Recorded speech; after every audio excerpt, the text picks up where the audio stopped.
Hello, students. Today we will read the second poem of your book, First Flight. This poem is titled Fire and Ice and it has been written by Robert Frost. You have already read a poem named Dust of Snow by Robert Frost in the previous video. This is another short poem written by Robert Frost. Now let us know a little bit about our poet. You might already know about him from the poems such as Dust of Snow and The Road Not Taken. Robert Lee Frost was an American poet and playwright, and he is one of the most famous poets of his time.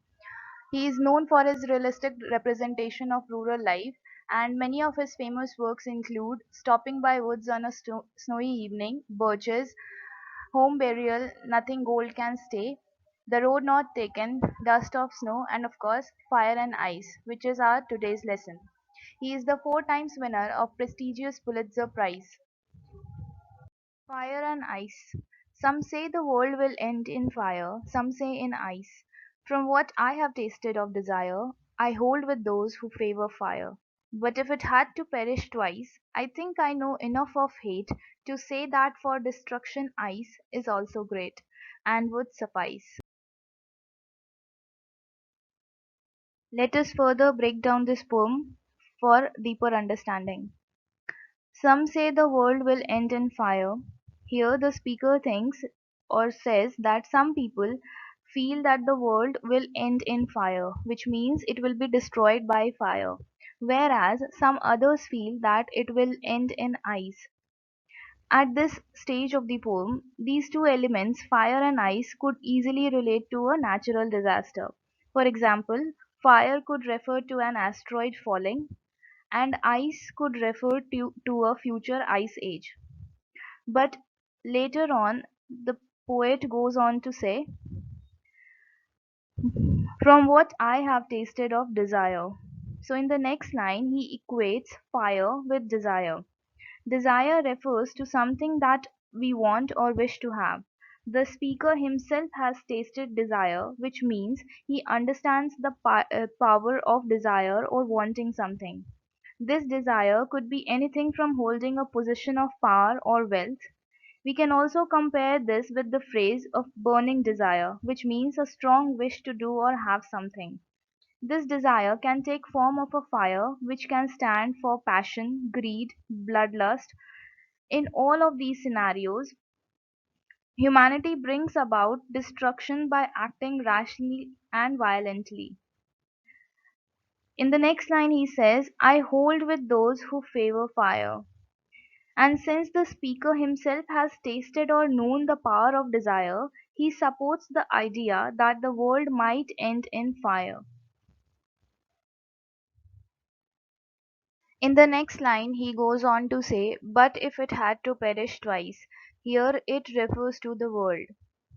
So, although the speaker feels that fire is enough to destroy the world, at the same time, he also feels that human beings are capable of bringing so much destruction in this world that there could be a second destruction as well. And this second destruction will be brought by ice or hatred. So he compares hatred with ice. I think I know enough of hate to say that for destruction ice is also great and would suffice. So here ice is another method of ending the world, and ice is associated with coldness and indifference. Whenever we say that this person is a cold person, we mean to say that he or she does not show enough emotion, or he or she is unsympathetic. So here ice represents that coldness or indifference or unsympathy. The hatred symbolized by ice is about failure to understand emotions or suffering of others. The speaker draws a link between ice and hate, putting forward the thought that ice is also great for bringing about the end of this world.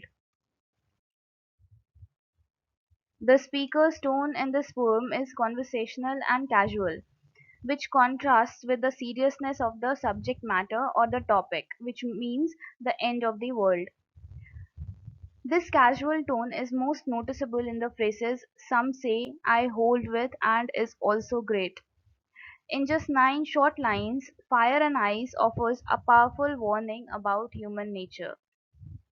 The central idea of this poem is that every member of humanity has the capacity to contribute to the destruction in one way or the other. This way could be the way of their desires taking over or their hate for other people.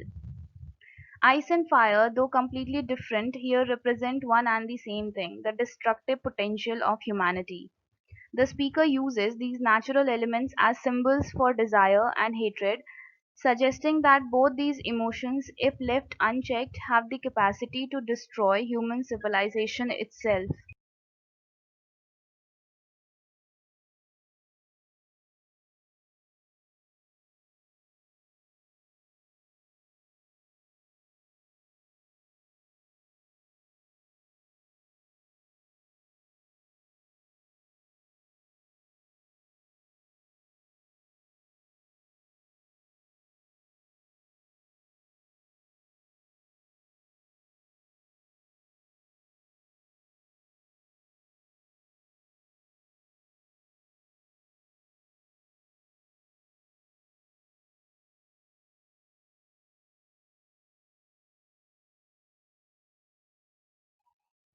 Let us now discuss some literary devices in the poem.